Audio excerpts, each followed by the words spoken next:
Fala galera, tudo bem? Sejam bastante bem-vindos para a gente fazer uma revisão muito especial e diretiva aqui para a prova da UEMS. Eu sou o professor Henrique Guimarães, professor de História aqui do Évora, e hoje nós vamos conversar um pouquinho sobre esse vestibular.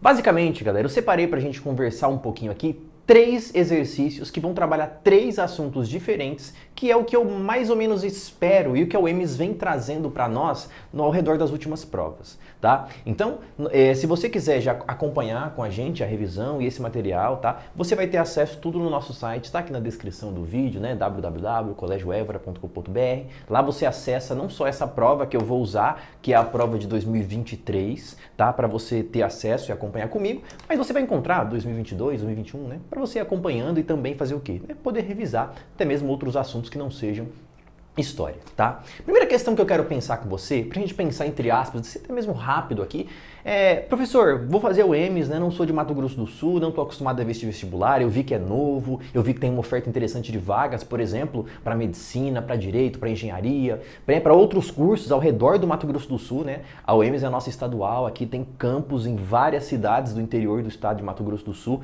que podem ser atrativas para você, né? Tem um custo de vida considerado até mesmo baixo e muitas oportunidades aí da universidade, ela aceita também outros tipos de ingresso, não só pelo vestibular, mas com portador de diploma, com vagas remanescentes. Então assim, né, a oportunidade está aí para você, né, basta a gente conseguir agarrar e conseguir ir para frente e, né, encatar aí na universidade pública, que é o nosso objetivo, o nosso sonho, tá? E espero que essa revisão te ajude bastante nesse processo. Qual que é o ponto, hein, Henrique? Prova de história, né? Esquece as outras questões. O que a gente pode dizer? Primeiro de tudo, né? A prova como um todo é uma prova muito recente. A UEMS voltou há um pouco tempo a fazer a prova aqui para entrar na universidade. Antigamente as vagas eram feitas somente pelo Enem, tá? Via SISU. E basicamente a gente tem uma prova elaborada pela FAPEC, tá? Que é a banca organizadora de todos os vestibulares da UEMS e também da UFMS, que é a Federal de Mato Grosso do Sul, que nós tivemos até agora. E qual que é uma característica, assim, que a gente pode bater no peito e falar, ó, galera, a UEMS, né? Minha camiseta de capivara aqui em homenagem a isso também, ela é uma prova de Mato Grosso do Sul. E ela gosta de mostrar pra gente que ela é uma prova de Mato Grosso do Sul. Professor, né? Não só em história, tá? Eu coloquei pra você conteúdos regionalizados aqui, tá? Que é em todas, melhor, que são em todas as disciplinas. Ô Henrique, como assim? Tá? Então você vai ver comigo, por exemplo, aqui, a prova de história. Essa que eu separei para você, praticamente ela é mais da metade das questões de história de Mato Grosso do Sul. Eu não vou fazer todas as questões de história de Mato Grosso do Sul para você, vou fazer uma, tá? Mas você vai encontrar Mato Grosso do Sul, né? Pantanal em biologia, Pantanal em geografia. Você vai encontrar uma questão de química falando, por exemplo, sobre a questão da água calcária de Bonito, de Bodoquena, tá? Que são coisas comuns para nós que somos aqui de Mato Grosso do Sul, caso você não seja, tá? Já se habitua porque todos os anos na prova da UEMS eles misturam e colocam regional em praticamente tudo, né? Literatura? Literatura. Português? Português também, tá? Redação? Já teve redação característica regionalizada também. Então fique esperto que essa é uma aposta interessante. Inclusive, né, se você quiser mais informações, não tô com minha camiseta bonita, mas a gente oferece aqui também, né, no caso eu ofereço, um curso especialmente feito para as provas da UFMS, da UEMS e da UFGD, que é o curso de História Regional. O curso, inclusive, que tem mais aprovações aqui nessa trinca do nosso estado, né, já pelo 4º ano seguido aí. A gente fica muito feliz, né? Se quiser conhecer um pouco mais do trabalho, indico que você dá uma olhada lá no meu Instagram, @prof.henrique_guimarães, Henrique escreve assim, com esse jeito bonito, com H, tá? Dá uma olhada lá e confere. Mas chega de propaganda, chega de conversa, vamos às questões interessantes. Para fechar a ideia do nosso raio-x aqui, ó, uma outra questão que eu vou fazer com você para revisar é um link. Eu não sou muito fã dessas palavras americanizadas, mas o link aqui, ó, é para você acompanhar comigo que basicamente, o que é atualidades, o professor? Como assim vai linkar? Ou seja, vai pegar um tema da atualidade e vai querer, né, trazer ele para cair numa questão de história. Atualidades, meus queridos, nada mais é do que você pegar os eventos históricos e entender que eles não estão só no passado, tá? A gente vai ver, por exemplo, uma questão hoje para resolver com você, que é a questão 59, que ela fala sobre a independência do Brasil. Daqui a pouco a gente conversa mais sobre esse assunto. Beleza? Então aí, né, como diz o filósofo Gustavo Lima, papel e caneta na mão. Vamos lá. Questão 55 é a questão que nós temos para a gente começar a analisar esse processo. Uma questão muito capciosa, meus queridos, e que é para pegar você, o aluno, que não está atento aos conteúdos de história. Por quê, professor? Como assim? Ele fala para nós, o franquismo. Aí você fala, professor, né? Quase soltei um palavrão aqui, não vou falar porque tá gravando e vai ficar no YouTube, né? Mas aquela F, né? É essa palavrão que você pensou mesmo. Por quê? Você fala franquismo, fala, professor, não lembro, o que é franquismo, né? Ismo geralmente é quando fala de regime, né? Então, vai alguma coisa de Franco, beleza. Só que aí você vai lembrar, por exemplo, que o franquismo está dentro daquela lógica do que a gente vai chamar, tá? De regimes totalitários. E aí você fala, ô Henry, eu lembro dos regimes totalitários, eu lembro, por exemplo, do nazismo, eu lembro, por exemplo, do fascismo, né? Eu posso até lembrar do stalinismo, entre outros. Só que qual que é o problema? O franquismo também, tá? É um dos regimes totalitários mais importantes da Europa, sobretudo no século XX. Tá? E aí vai uma dica para você pensar o século XX como um todo e pensar sobretudo os assuntos de história contemporânea, ou seja, de Revolução Francesa para frente, tá? Professor, falta um tempinho para a prova, tô vendo aí tem uns 2 meses, não sei o que eu estudar. Dá uma olhada com maior atenção para as questões de história contemporânea, pensando na prova da UEMS, tá? Boa parte dos assuntos que mais aparecem com esse link com atualidades que eu tô falando para você são assuntos de história contemporânea.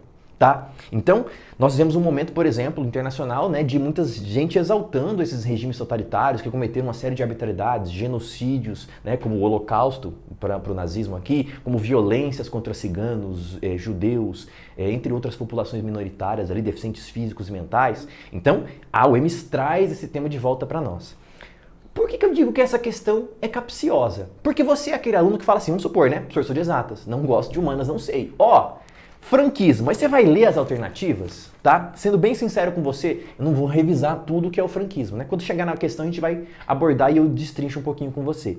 Você começa a ler, aí você fala, olha, a primeira questão fala sobre ser um regime autoritário conduzido pelo presidente José Gaspar de França. Você fala, França, franquismo...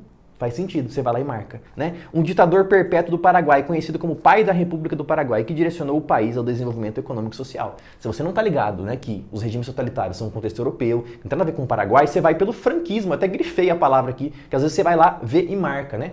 Às vezes por desatenção, né, naquela correria louca, e não é isso, tá? Já a alternativa B fala para nós. Ser um governo autoritário, desenvolvido pelo general Francisco Franco da Espanha, que teve início após a Guerra Civil da Espanha e vigorou até 75, momento da morte de Franco. Coexistiu com a Guerra Fria, após seu fim foi restaurada a monarquia espanhola. Tá, a letra B é a nossa letra correta, tá? Ele deu um resumo interessante para nós, né, do que era o franquismo.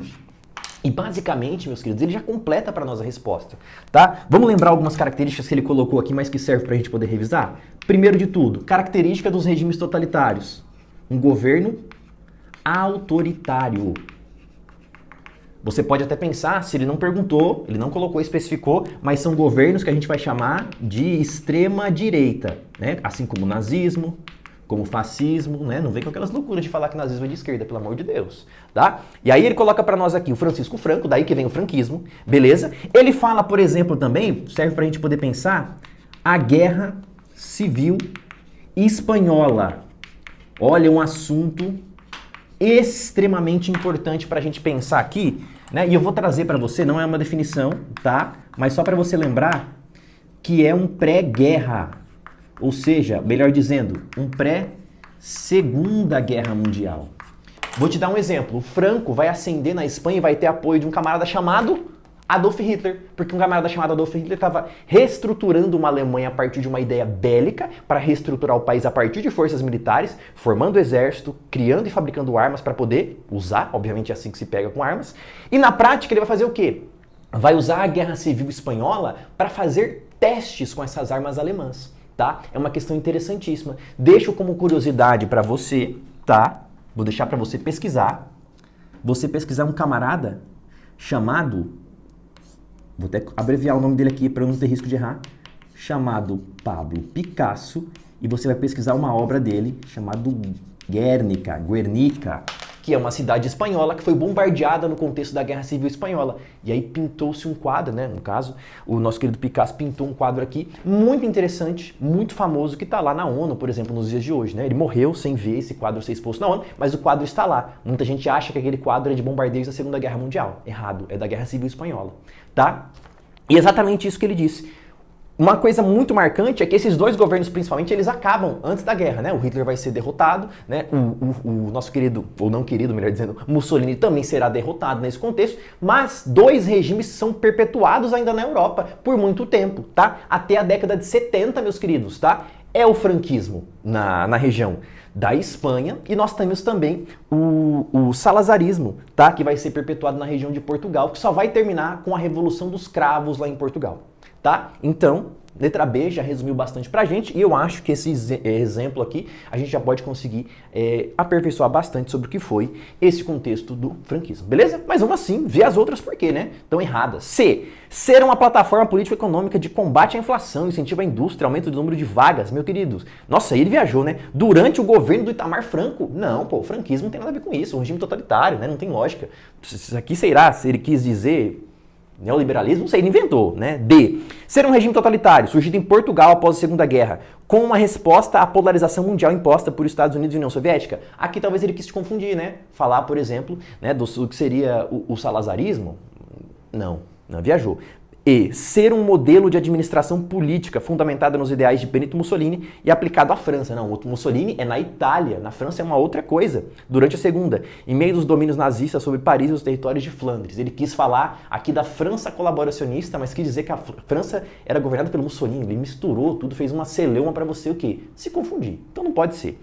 Beleza? Ficamos com a alternativa de letra B. Eu vou limpar esse quadro aqui e já volto para a gente resolver a próxima questão. Voltando aqui, vamos para a questão de número 56. Olha essa questão. Aqui, meus queridos, essa questão 56 é aquela cara que eu falei para você. Estamos falando aqui sobre história de Mato Grosso do Sul. Tá? Não tem jeito, ficaria o dia inteiro aqui se eu pudesse, porque eu gosto muito falando para você sobre história de Mato Grosso do Sul. Mas, qual que é o ponto? Ele está conversando conosco aqui sobre a Cande, tá? Engana-se você que vai falar sobre Cande e vai falar, ah, professor, só de Dourados, né?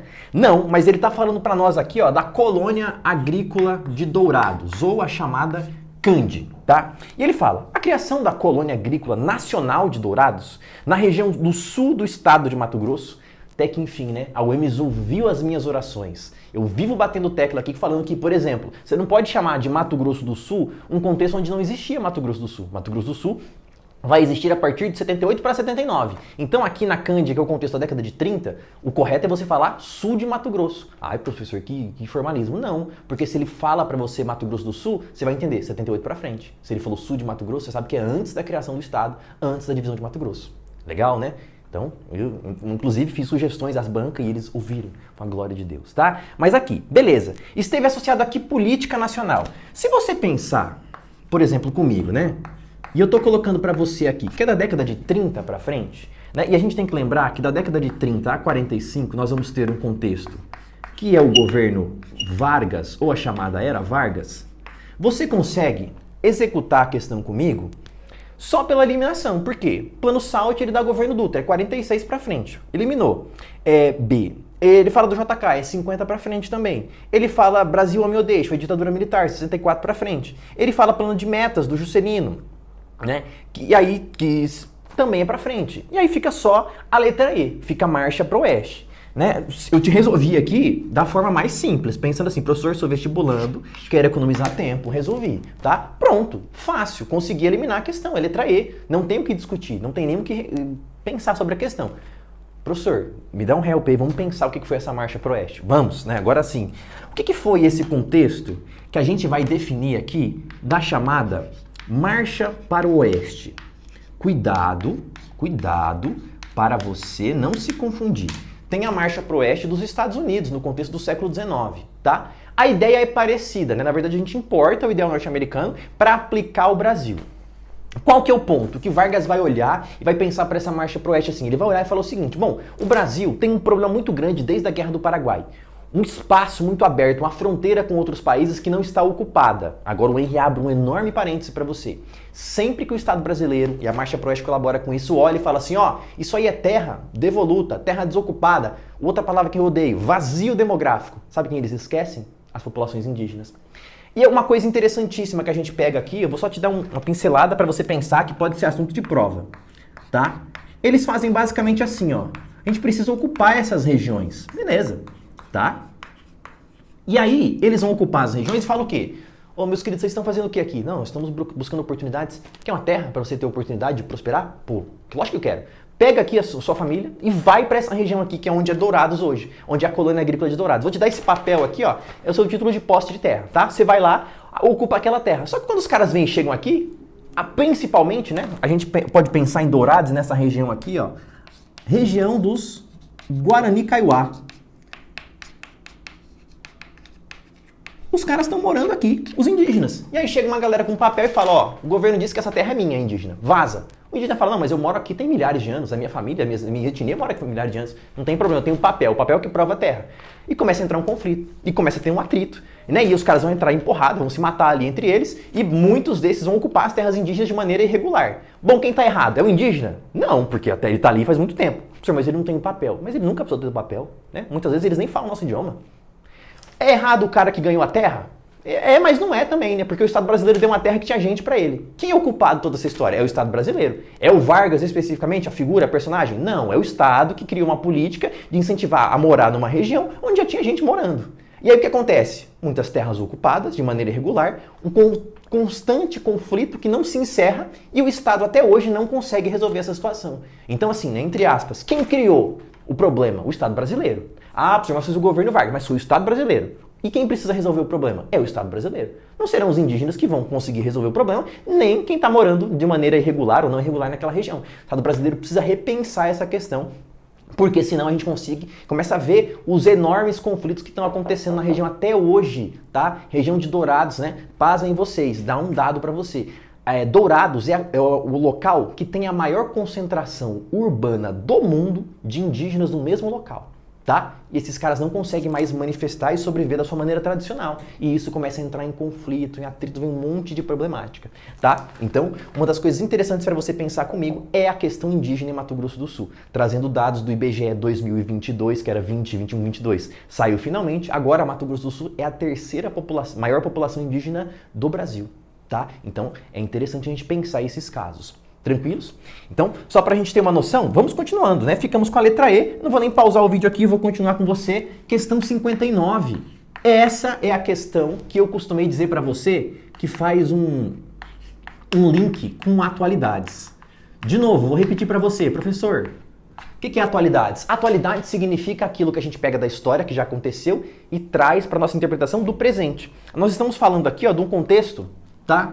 Que ele mencionou para nós, do 7 de setembro de 1822. Bom, tem 200 anos que isso aqui aconteceu.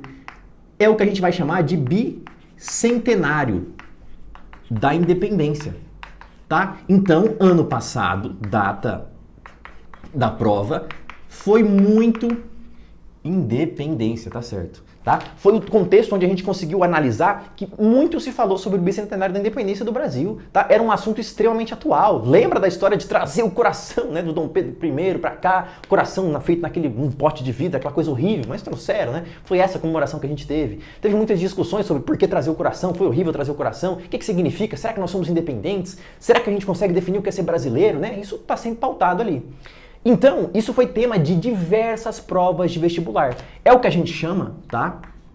Efeméride, que na prática é data de aniversário de acontecimento histórico, né? Traduzindo para você. Nome horrível, né? Prefiro chamar de data de aniversário. Na prática, se discutiu muito sobre isso. Professor, por que você resolveu fazer essa questão?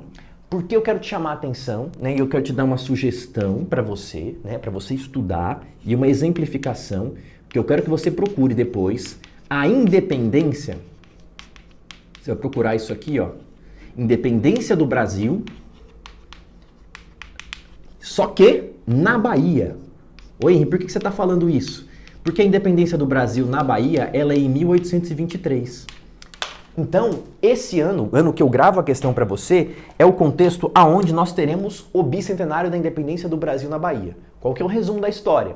O Brasil ficou independente, falou, gente, ó, tô independente. Só que regiões específicas do Brasil não quiseram aderir ao exército, vamos falar do Rio de Janeiro, de Dom Pedro, quis aderir a Portugal. Então, quando isso aconteceu, qual que é o panorama? Bom, eu não vou aderir à independência feita pelos galera do Rio de Janeiro, por Dom Pedro, quero continuar amigo dos portugueses, porque para mim é mais vantajoso. Uma dessas regiões, a região da Bahia. O que teve que acontecer? Pessoas na região da Bahia tiveram que lutar novamente para o quê? Garantir a independência no Brasil, na região da Bahia. Então, vamos supor que as provas possam trazer um ponto interessante para nós, que é a independência do Brasil na Bahia. Uma sugestão, depois dá uma olhadinha com maior detalhe, que é um tema legal. Mas isso não é o mérito da questão. Olha como a questão é capciosa, tá? Eu grifei os termos aqui, eu vou falar para você grifar junto comigo. 59. O processo de independência do Brasil, oficialmente concluído em 7 de setembro, tá? Fez, grifa agora, emergir novos personagens. Guarda isso. No cenário político e social brasileiro. Beleza. Assinale a alternativa correta que apresenta quais foram esses personagens. Tá? Ele não quer saber do conflito da independência, ele não quer saber como aconteceu, ele não quer saber de hoje, não quer saber do bicentenário. Ele quer saber quais foram os personagens que surgiram após a independência. Tá? E quais seus papéis na conjuntura política que surgiu a partir de 22. A questão não faz isso de zoar com você, tá? Mas ele poderia ter colocado assim, ó. A. Militares. B. Políticos. C. Elite. D. Fazendeiros. E. Regentes. Ou ele podia repetir militares, aí colocar uma justificativa. A, B. Militares é outra justificativa. Por quê? Aí você ia eliminar as outras, ficar só com militares, e teria que ver qual que seria os seus papéis, né? A partir da conjuntura. Ele dá 5 grupos, diferentes aqui, então fica fácil pra gente poder definir. Mas, vamos ver. A. Os trabalhadores negros libertos a partir do processo abolicionista, que se apoiou na independência do Brasil para compor uma sociedade participativa e consciente de sua posição social, seguindo o modelo da independência do Haiti e dos Estados Unidos. Não seguimos nem o do Haiti, nem dos Estados Unidos. Fizemos a nossa, tentamos pegar um pouco dos Estados Unidos, mas, por exemplo, a letra A está incorreta porque a independência, né? Vamos colocar aqui, ó, para você lembrar, ela, por exemplo, mantém, estou até colocando em letras garrafais, mantém, tá, a escravidão. Então, uma das principais mudanças que se discutia, né, era a escravidão. Mantemos, por exemplo, a escravidão, o latifúndio, tá? Essa ideia de exportar um gênero de um produto tropical para fora, um país agroexportador, aquele esquema de plantation que você está acostumado a ver. Então não, né, não teve abolição aqui, foi só em 1888, beleza? B. Os militares que apoiaram o golpe da independência e permitiram que Dom Pedro mantivesse seu posicionamento de distanciamento e de desobediência civil contra as prerrogativas portuguesas de recolonização do Brasil. Essa questão aqui, a B, foi uma que deixou um pouco de dúvida ali. Por quê? Seriam os militares, talvez? Olha, alguns militares participaram? Sim. Com o exército, com tropas portuguesas que ficaram com Dom Pedro, sim. Mas terá um papel muito mais decisivo aqui em apoiar o processo político da independência a aristocracia, a elite brasileira. Por que a elite brasileira? É a elite brasileira interessada em, por exemplo, manter a escravidão, porque eles têm escravizados, manter o esquema de plantation, porque eles exportam esses produtos, né? Manter o latifúndio, porque eles têm os latifúndios. Os militares ajudam nesse processo, mas não serão eles, por exemplo, que vão dizer aqui, né, que vão incentivar a participação justificativa estar errada, tá? Por isso que não ficaria B. Deu um pouco de embrulho essa questão quando saiu o gabarito, né, com os meus alunos, então trago essa reflexão para você. C. Os regentes, como personagens que sustentaram o posicionamento político apresentado por Dom Pedro no momento da contestação das ordens. Não é no momento. Os regentes vêm depois. Dom Pedro vem, estabelece seu governo de 22, né, a 24 nós temos a Constituição, ele fica até 31. Ele tem que abdicar porque ele vai assumir o trono de Portugal e aí começa o período regencial, que é marcado, sabe pelo quê?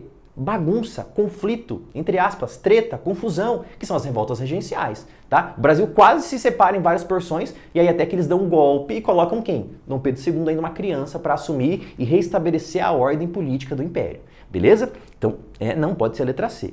Letra D diz para nós, a aristocracia brasileira. Meus queridos, tá?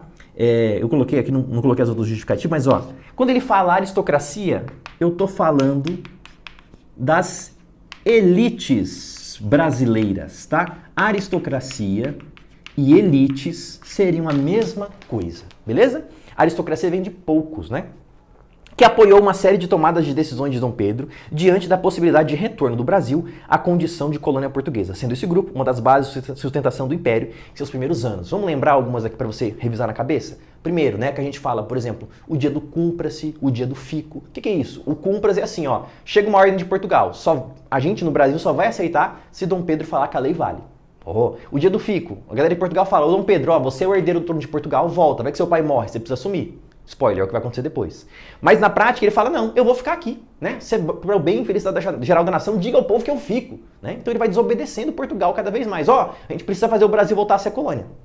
Não vai. Vamos sim, não vai. Então, ó, independência ou morte, né? Aí constrói aquela história muito fantasiosa do quadro, do Pedro Américo, né? Não vou explicar isso pra você, mas aí a gente rompe definitivamente, beleza? Letra D como correta. E a elite comercial inglesa, que passou a fazer parte da dinâmica brasileira desde 1808, mas que em 22 assumiu posição de destaque diante do cenário econômico de dependência. Não, meus queridos, na prática, a elite comercial inglesa não vai participar tanto das questões políticas. Ela vai ganhar e vai ser o principal apoiador político? Vai. Inclusive, a gente pega dinheiro da Inglaterra para pagar a dívida que a gente vai ter por se emancipar de Portugal, tá? Mas não é a partir de 22, é em 1808, vamos lembrar, abertura dos portos, né? Tratado de aliança e amizade, né? Com as nações amigas, leia-se Inglaterra, que vai gerar a gente uma grande dependência econômica, sobretudo aqui do contexto que nós temos em inglês. Então a gente sai de um processo de ficar independente politicamente de Portugal e passa a ter uma grande dependência econômica da Inglaterra. Isso é assunto para outros momentos. Tudo bem, queridos? Basicamente era isso. Eu espero que a aula tenha ajudado você, né? Aproveitem as reflexões aqui, as dicas, dá uma pesquisada, qualquer coisa deixa um comentário pra gente aqui que a gente vai conversando e tirando eventuais dúvidas. Eu espero que essa revisão tenha sido de fato um verdadeiro acontecimento histórico na sua vida. Eu me despeço. Um grande abraço, boas provas, bons estudos. Até mais. Tchau.